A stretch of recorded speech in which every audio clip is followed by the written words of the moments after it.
Welcome to the deep dive. Today, we're going to be going through all this stuff about radiation technology. Oh, wow. You guys sent in some really incredible source material, Yeah. and we've got images of everything from like the sun to dinosaur fossils to spaceships. Wow. It's really incredible. We're going to be unpacking how radiation is used in medicine and energy production, and Yeah. even to like date those ancient fossils. Yeah, it's true. Radiation technology has a far-reaching impact, Mm. and it's often, I think, misunderstood. Yeah, I think people tend to focus on like the dangers. Right. But there's a whole other side to the story. Absolutely. Just looking at these slides, I'm seeing applications I never would have imagined. It's pretty fascinating. Yeah. Take radiotherapy, for example. Okay. It harnesses the power of radiation to actually target and kill cancer cells, Wow. offering hope to those facing a diagnosis that can feel very overwhelming. It's almost like microscopic surgery. Yeah. But instead of scalpels, it's using like focused beams of energy. Yeah. That's incredible. It is. And it all starts with this concept of radiation. Right. So before we get too far ahead, Sure. what exactly is radiation and what makes it so versatile? Well, simply put, radiation is energy traveling in the form of waves or particles. Okay. It's a natural phenomenon. The sun, for instance, emits radiation. What makes it so versatile are these things called radioactive isotopes. Okay, so let's talk about those. I've heard the term before, but to be honest, I'm a little fuzzy on the details. Sure. What exactly are radioactive isotopes? So think of it this way. Atoms are like tiny families with a nucleus at the center. Okay. Isotopes are like siblings within these families. They're all the same element, but they have different numbers of neutrons. Radioactive isotopes are the siblings with a bit too much energy. Okay. They're unstable Uh-huh. and want to settle down, so they emit radiation to release that excess energy. So it's like they're shedding some of that extra energy, and that's what we call radiation. Precisely. And it's this process of shedding energy, this decay, Okay. that we can use in so many different applications. This is already blowing my mind. It's really fascinating. So we have this natural phenomenon, radiation, Mm-hmm. and we figured out ways to harness it using these radioactive isotopes. We have. And looking at this slide, it seems like we're using it for everything. We are. Just on this slide alone, you can see 5 key areas: radiotherapy, which we already touched on, sterilization, imaging, industrial radiography, Mm-hmm. and even nuclear power. Wow. Okay, let's dive into some of those words. Sterilization is an interesting one. I never realized radiation played a role in that. It's incredibly effective. Yeah. Think about surgical instruments. Okay. They need to be completely free of bacteria to prevent infections. Right. Radiation provides a really reliable and efficient way to achieve that level of sterility.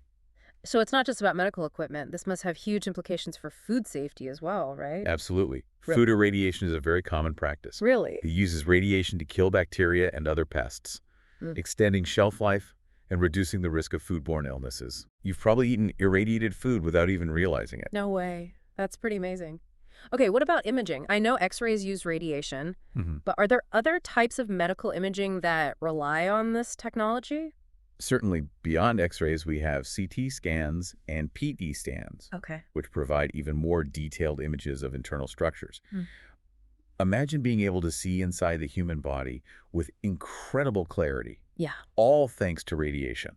It's mind-boggling how this one phenomenon can be applied in so many different ways. I know, it's incredible. Okay, let's talk about industrial radiography. What Yeah. exactly is that? It's basically using radiation to see inside objects without cutting them open. Oh. This is crucial in industries like construction and manufacturing. For example, we can use radiation to inspect welds in pipelines or bridges for defects, Uh-huh. ensuring their structural integrity and safety. So it's like having X-ray vision for infrastructure. Exactly. That's incredible. And a really powerful tool. And then there's nuclear power, which I know is a very complex topic. We have this image of a nuclear power plant, Right. and I'm curious, how exactly does this process work? At its core, nuclear power relies on nuclear fission.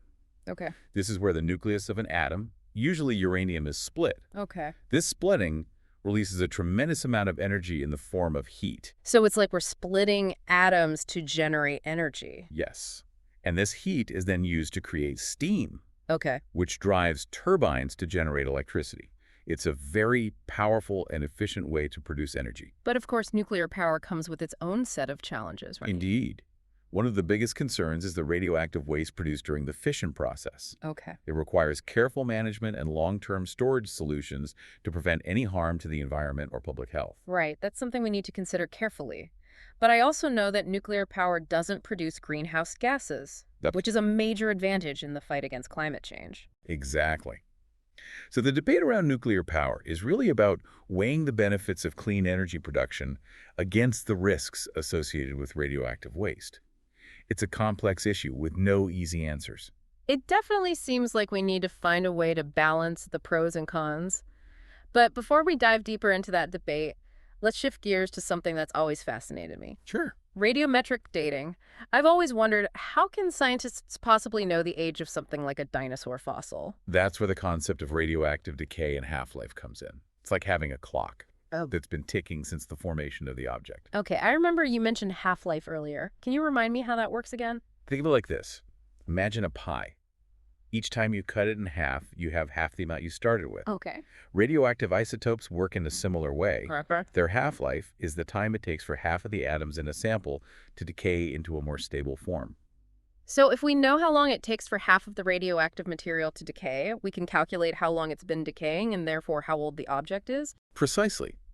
And what's remarkable is that different radioactive isotopes have different half-lives, Okay. ranging from fractions of a second to billions of years. Wow. This allows us to date objects across a vast span of time, from ancient rocks to relatively recent organic materials, like that dinosaur fossil on slide 6. Wow, it's like unlocking the secrets of time itself. It is. But it's not just about dating fossils, right? This must have applications for all sorts of fields like geology and archaeology. Absolutely. Radiometric dating has revolutionized our understanding of the history of our planet and the evolution of life on Earth. This is incredible. We've covered so much ground already. Yeah, we have. And it's clear that radiation technology plays a role in so many aspects of our lives. It does. But there's still so much to explore. There is. We've only just scratched the surface. And coming up, we'll delve deeper into some of the more surprising applications of radiation technology. I can't wait. Stay tuned, folks, because this deep dive is just getting started. Welcome back to the deep dive. It's incredible to think about all the ways radiation technology is like woven into the fabric of our lives. It is. From medical treatments to unlocking the mysteries of ancient history. Yeah. But as we continue exploring, Yeah. we're going to uncover even more fascinating applications, things you might never have imagined radiation could be involved in.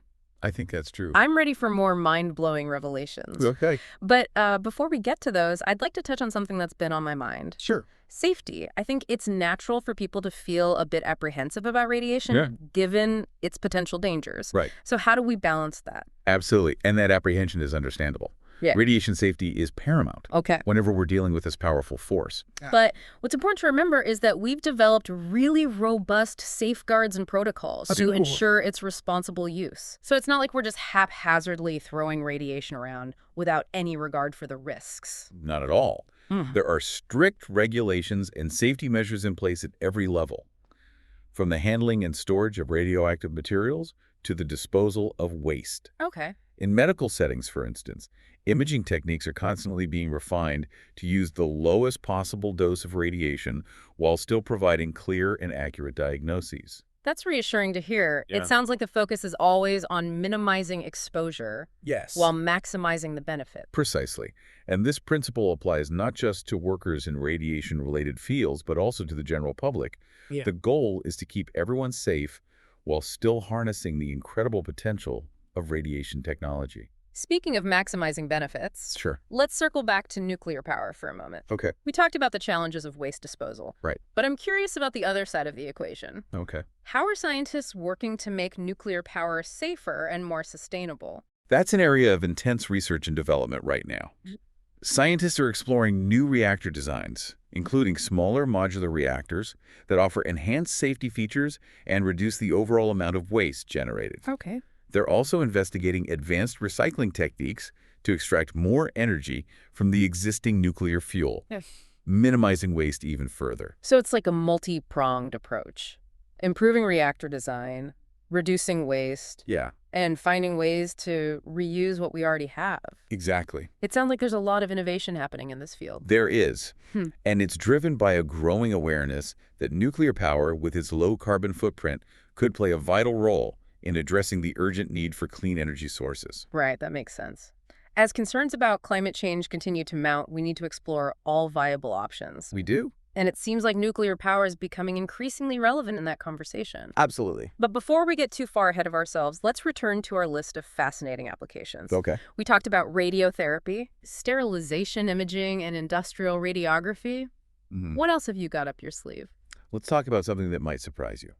Radioactive tracers. Okay. These are substances containing radioactive isotopes that we can use to track and study all sorts of processes, from the flow of blood in the body to the movement of pollutants in the environment. Radioactive tracers. That sounds like something out of a science fiction movie. It kind of does. How does that work? Imagine you have a tiny invisible tag that emits a signal you can track. Okay. That's essentially what a radioactive tracer is. Mhm. We can introduce these tracers into a system and then follow their movement using specialized detectors. So it's like we're giving these processes a little radioactive beacon that allows us to see what's happening. Exactly. Mhm. For example, in medicine, we use iodine-131, a radioactive isotope of iodine, to diagnose and treat thyroid disorders. Okay. The tracer is absorbed by the thyroid gland, and we can then use imaging techniques to see how the gland is functioning. Wow. So we're literally seeing inside the body. And tracking the movement of substances at a microscopic level, Yeah. that's incredible.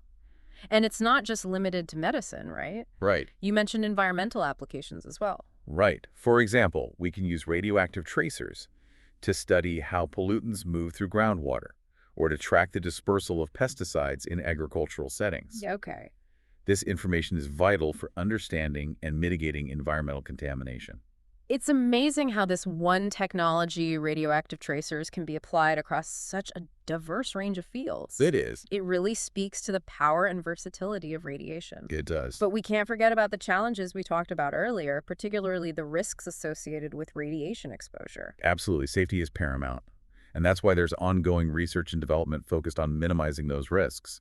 For instance, scientists are exploring new shielding materials and technologies to protect astronauts from the harmful effects of space radiation during long-duration missions. Right. We briefly touched on that earlier. Space is a harsh environment. And radiation is one of the biggest threats to human exploration. It is a big one. What kind of shielding technologies are being developed? They're looking at a variety of approaches, from advanced composites that can effectively block radiation to magnetic fields that can deflect it away from spacecraft and astronauts. Wow. It's a complex challenge, but one that's essential to overcome if we want to venture further into the cosmos. It seems like we're constantly pushing the boundaries of what's possible with radiation technology, finding new ways to harness its power while addressing the challenges it presents. That's true. It's a delicate balancing act, but one that's yielded some incredible advancements. It has indeed. And as we continue to explore and innovate, who knows what other amazing applications we'll discover in the years to come. I can't wait to see what the future holds. But for now, let's take a step back and reflect on what we've learned so far. We've covered a lot of ground, from the basics of radiation to its applications in medicine industry, energy production, and even space exploration. It's really quite remarkable. It is mind-boggling, and it really underscores the point that radiation is not inherently good or bad. Right. It's a powerful force that can be used for both beneficial and harmful purposes. Exactly. It all comes down to how we harness and control it, how we balance the potential benefits with the potential risks. And that requires a deep understanding of the science, a commitment to safety, and a willingness to engage in open and honest conversations about the ethical implications of its use. This deep dive has truly been an eye-opening experience. I feel like I've gained a whole new appreciation for the complexities and the possibilities of radiation technology. Welcome back to the deep dive. We've explored the vast applications of radiation technology, from medical marvels to industrial innovations. But what's next? What does the future hold for this powerful force? That's a great question. Hmm. The field of radiation technology is constantly evolving. It's like we're standing on the edge of a new frontier with exciting possibilities emerging all the time. I'm eager to hear about these new frontiers. What are some of the areas where you see the most potential for groundbreaking advancements? One area that holds immense promise is targeted radiotherapy. Okay. Imagine being able to deliver radiation with such precision that it zeroes in on cancer cells while sparing the surrounding healthy tissue. Yeah. That's the goal of targeted radiotherapy, and it's a game changer for cancer treatment. It's like having a microscopic guided missile seeking out and destroying those rogue cells with incredible accuracy. That's amazing. Are there any specific techniques being developed to achieve this level of precision? Absolutely. Scientists are exploring techniques like proton therapy, Okay. which uses beams of protons instead of X-rays to deliver radiation with even greater accuracy. They're also developing nanoparticles that can be loaded with radioactive material and delivered directly to tumor cells, minimizing damage to healthy tissues. So it's about refining our control over radiation, focusing its power with incredible precision. That's truly remarkable. And what about medical imaging? Are there any innovations on the horizon that could improve diagnosis and treatment? Definitely. Advances in detector technology and image processing are paving the way for higher resolution images with lower radiation doses. This means we can get a clearer picture of what's happening inside the body with less risk to the patient. It's like we're constantly sharpening our tools, Ah, allowing us to see deeper and with greater clarity. That's so important for early detection and accurate diagnosis. it is. And beyond those advancements, researchers are exploring the use of artificial intelligence to analyze medical images, Oh, wow. identifying subtle patterns that might be missed by the human eye. This could lead to earlier and more accurate diagnoses, improving patient outcomes. AI and radiation technology working together. That's a powerful combination. It seems like there's a convergence of different fields all pushing the boundaries of what's possible. Exactly. It's an exciting time to be in this field. Mm. And it's not just in medicine.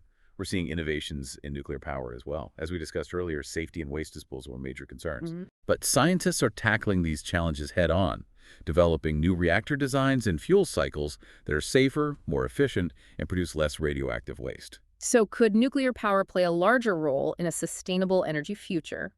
It has that potential.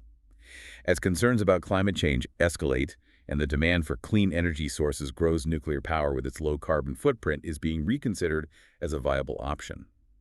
But it's crucial to address the public's concerns about safety and waste management. Transparency and continued research are essential to build trust and ensure the responsible development of this technology. It's a complex conversation, but one that we need to have. And it's fascinating to see how these innovations are shaping the future of energy production. And then there's space exploration. We talked about the challenges of protecting astronauts from radiation in space. But researchers are working on innovative shielding technologies using novel materials and magnetic fields to deflect harmful radiation. They're also studying the biological effects of space radiation to develop countermeasures and protect astronauts' health during long-duration missions. It's about making space travel safer and more accessible, opening up new frontiers for human exploration. It's like we're pushing the boundaries of human ingenuity driven by this insatiable curiosity to explore the cosmos. And radiation technology is playing a crucial role in that endeavor. It is. And as we continue to delve deeper into the mysteries of radiation, we're bound to unlock even more applications, revolutionizing fields we haven't even imagined yet. So as we wrap up our deep dive, what's the key takeaway you want our listeners to remember? I'd say this radiation is a powerful force capable of both harm and healing. It's up to us to harness its potential responsibly, to use it to improve our lives and our world while mitigating its risks. The future of radiation technology is bright, filled with possibilities that can benefit humanity in countless ways, but it's crucial to approach it with a balanced perspective, understanding both its power and its limitations. Beautifully said. And to our listeners, if this deep dive has sparked your curiosity, I encourage you to keep exploring, to delve deeper into the fascinating world of radiation. There's a universe of knowledge out there waiting to be discovered. Thanks for joining us on this journey. It's been a pleasure. Until next time, keep exploring.